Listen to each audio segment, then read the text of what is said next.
Let's talk about an underrated exercise known as the stomach vacuum. This drill is actually many years old, and it was used in bodybuilding circles years ago, all the way up until modern day. The stomach vacuum targets a part of the abdominal wall called the transverse abdominis. You may also see this shortened by the acronym TVA. So the transverse abdominis is part of the internal part of the abdominal wall, not one that you see on the outside like the rectus abdominis, which is this right here. Why do you want to work the transverse abdominis? Well, this muscle, when worked and when strengthened, helps improve posture, number one. So it helps you stand up nice and tall like this. It helps with force production when you're doing other exercises that are really high in intensity, like deadlifts, bench presses, squats, any kind of kettlebell exercise overhead like this. You want the transverse abdominis to be very strong.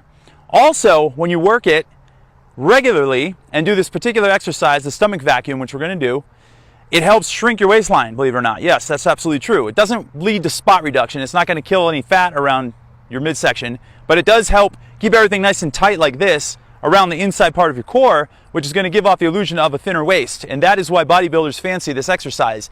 And if you see any pictures of bodybuilders or watch any video of them, you might see them doing this exercise on a regular basis for multiple reps.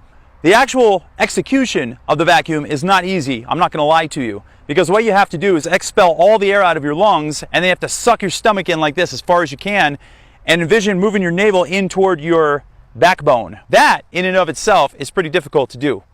So I like to do them in a quadruped position on my hands and knees. You can also do them from a kneeling position.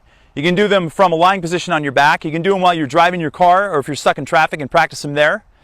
And any kind of time that you're standing up, you can practice them then as well. I just find it's the easiest to do them in a quadruped position on your hands and knees. As far as reps are concerned, I would suggest starting out with like 3 to 5, work your way up to 10, and work your way up to even higher than that if you want to, and just integrate them in at the end of workouts, or just do them when you have some leisure time during the day, or in the morning, in the afternoon, in the evening, and so on. The actual execution looks like this. We're going to come into a quadruped position, which is a spot on your hands and knees. You want to put your hands directly under your shoulders, knees under your hips.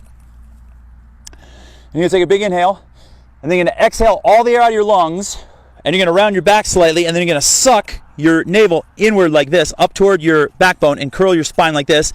And you want to hold literally as long as you can, and that may only be 3 seconds in the beginning. The goal is to increase the time you hold your vacuums and to do more reps down the road and then add more sets. So you might want to start with like 3-second holds for 3 reps and call it good, and that's the end. Or you might want to go to 5 seconds if you can hold it and do 5 sets, and then keep on increasing the time you hold them and the amount of reps that you do. Okay, so here's what it looks like. We're going to come to here.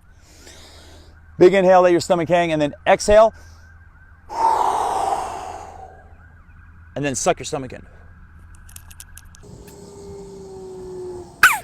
Whew. So then catch your breath. Take a few deep breaths.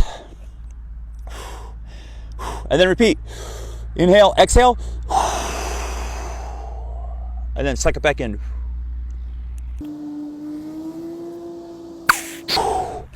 I was able to get a good 10-second hold on my vacuums. I haven't actually done these in a long time, and I even impressed myself. I thought I was going to maybe hold them for 5 seconds or 3 seconds. In between each vacuum, there is no rule on how much rest you need. Just take some deep breaths and catch your breath, and when you're ready to exhale all your air out and suck your stomach back in, go for it. That right there is the stomach vacuum. They're really good for building the transverse abdominis. They're used in bodybuilding circles. They're good for posture. They're good for overall core strength, and they're not very easy to do, but they're definitely worth the payoff. Give them a spin. Let me know if you have any questions or comments. Until next time.